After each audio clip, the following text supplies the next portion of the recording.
ሻሎም ሻሎም ሻሎም ቤተሰብ እግዚአብሔር አምላክ ሰላም ጸጋ ምሕረትና ክርስቶስ ምስኩልኩም እዩ አና ሐኩም ሰላህ አዲኒ እዝን ዝበለጸ መዓልት ዝበለጸ ቃል ንካፈለሉ ፕሮግራም ናይ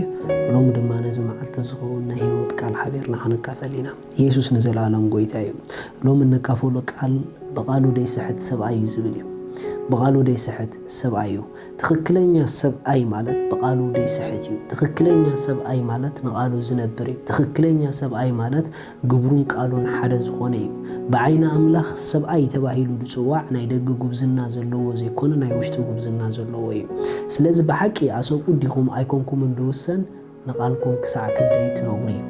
መጽሐፍ ቅዱስ ክዛረብ ከሎ ያዕቆብ ምዕራፍ 3 ከምዚ ይብል ካብ ሓደ ጀሚርና ንሪና አሕዋቴ ዝገደደ ፍርዲ ከም እንቅበል ፈሊጥኩም ብዙሓት መማሃራን አይትኹኑ ኩላትና በብዙሕ ነገር ንስሕቲና እሞ ሓደ በቃል ዘይስሕት እንተሎ ንሱ ንብዘሎ ስጉኡ ክለጉም ዝከኣሎ ብቁዕ ሰብአይ እዩ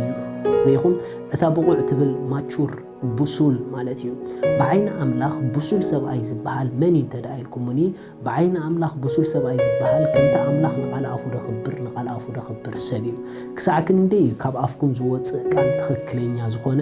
ብኡዩ ስብእነትኩም ድምዘን እንተዳ ካብ አፍኩም ንሰቤትኩም ድወፅእ ቃል ካብ አፍኩም ንደቅኩም ዝወፅእ ቃል ክዝክርዎ ከለዉ ደዘግንኖም ተዳ ኮይኑ ንስኹም አሰቡት አይኮንኩምን ምክንያቱ አሰቡት ዝበሃሉ ካብ አፎም ዝወፅእ ቃል ክዝከር ከሎ ደሕብነካ ክዝከር ከሎ ተስፋ ዝኾነካ ክዝከር ከሎ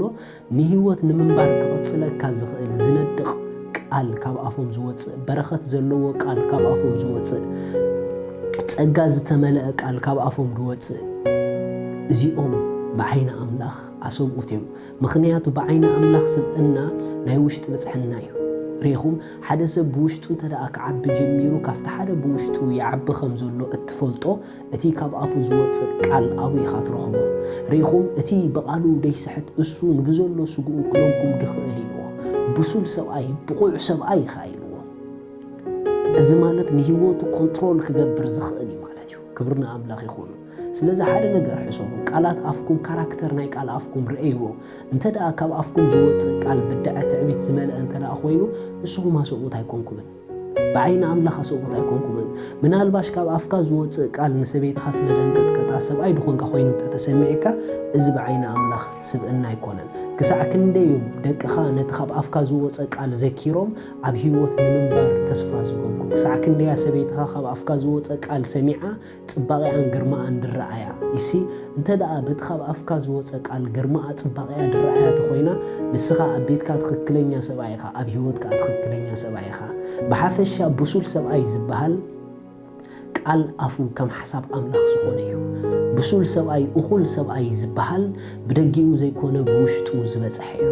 ስለዚ ስብእና አቅድሚ አምላኽ ብውሽጢ እዩ ስብእና አቅድሚ ሰብ ግን ብደጊ እዩ ስለዚ ንቃል አፍና ቼክ ንወሮ ኣብኡ ስብእናና ክንርኢና አሰቁ ዲና ወይስ ቆልዑ ኢና ኣብ አፍና ኢና ንፍለጥ ነገራት ክጋጮ ከሎ ጉዳያት ክቀየር ከሎ ስምዒትኩም ካልእ ምልክት ክበኩም ከሎ እንታይ ምላሽ ካብ አፍኩም ተውፅኡ ኣብኡ ዘሎ ብፅሕናኹም ሓወይ ሰብአይ ምዃንካ ኣብ አፍካ ንርእስኻ ርአያ አምላኽ ምሳኹም እዩ ሻሎም ስለዚ ሎሚ ንጎይታና ኢየሱስ ክርስቶስ ኣብ ህይወትኩም ወሲንኩም ክትቀበልዎ እትደልዩ እታ ኣብኡ ዘላ ናይ ዘለዓለም ህይወት ክትቀበልዋ እትደልዩ እዛ ጸሎት እዚኣ ጸልዩ እግዚአብሔር አቦ ስለ ወድኻ ኢየሱስ ክርስቶስ የመስግነካ ኣለኹ የአምን ኣለኹ ኢየሱስ ክርስቶስ ስለ ኃጢአተይ ከም ድተሰቕለ እዳ ኃጢአተይ ከፊሉ ከም ዝፈጸሞ ስለይ ከም ዝሞተ ብሳልሰይቲ መዓልቲ አምላኽ ካብ ሞታት ከም ዘተንስኦ ኣብ የማን አምላኽ ከም ዝተቐመጠ የአምን ኣለኹ ኢየሱስ ክርስቶስ ናይ ህይወተይ ጎይታ እዩ ኢየሱስ ክርስቶስ አምላኸይ መድሓኒየይ እዩ ካብዛ ሰዓት ንክርስቶስ ብምቕባለይ ሓድሽ ፍጥረት ውሉድ አምላኽ ኮይነለኹ መንፈስ ቅዱስ ብሽም ኢየሱስ በእምነት ናብ ውሽጠይ ይቕበለካ ኣለኹ አሜን እዚኣ ጸሎት ድጸለኹም ብጣዕሚ እኳ ሓጎሰኩም በዚ ብታሕቲ ዘሎ ኣድራሻና ኮንታክት ግበሩና ኢኹም ሰድለይኩም ሓገዝ ክንለኸልኩም ኢና ሻሎም